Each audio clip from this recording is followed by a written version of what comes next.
انسانوں اور جانوروں کے نقوش سے مزین یہ سنہری سانچے یورپ کے قدیم فن مصوری سے مختلف ہیں، مگر محققین نہیں جانتے کہ یہ نادر آرٹ کیا دیومالائی کہانیاں سناتی ہیں۔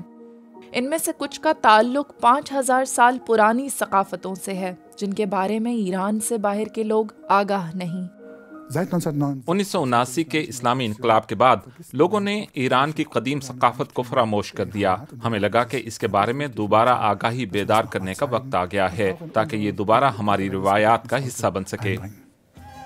ماضی میں ایران ایشیا کی ثقافتی راہداری کے طور پر جانا جاتا تھا، جو ایشیا کو افریقہ اور یورپ سے جوڑتا تھا، ایک ابھرتا تجارتی مرکز اور ہنرمند کاریگروں کی آماج گاہ۔ ان ثقافتی اقدار نے کئی طاقتور عناصر کا اثر برداشت کیا۔ یہ منگولین لباس درد کی داستان بیان کرتا ہے۔ 13ویں صدی میں چنگیز خان نے ایران کو فتح کیا۔ 17ویں صدی میں ایران حیرت انگیز آزادی کے مختصر دور سے گزرا۔ یہ ایک بظاہر چائنیز کٹورا ہے، اس میں چینی ثقافت کے عناصر نمایاں ہیں، لیکن ساتھ ہی بی بی مریم کے یورپی اثرات والے نقوش بھی دیکھے جا سکتے ہیں، جو شاید تصویروں یا فنکاروں کے ذریعے ایران پہنچی ہوں گی۔ یہ واقعی دو ثقافتوں کے بندھن کا نمائندہ ہے۔ جرمن شہر برلن میں منعقد کی گئی یہ نمائش اس ملک کی تاریخ کے اتار چڑھاؤ کی داستان بیان کرتی ہے۔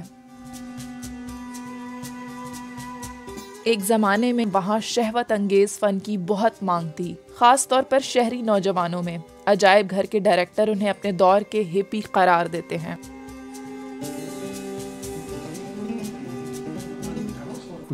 ثقافت جامد نہیں ہو سکتی۔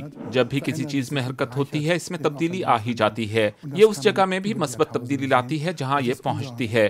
آپ اسے ہزاروں سالوں میں دیکھ سکتے ہیں۔ یہی انسانی بقا ہے۔ آج ہم جو بھی ہیں، علم کی منتقلی کی وجہ سے ہی ہیں۔ برلن میں یہ نمائش محض انوکھے تخیلات کے خزانے سے زیادہ ہے۔ یہ ایک درخواست بھی ہے قوم پرستی اور ثقافتی تنہائی کے خلاف۔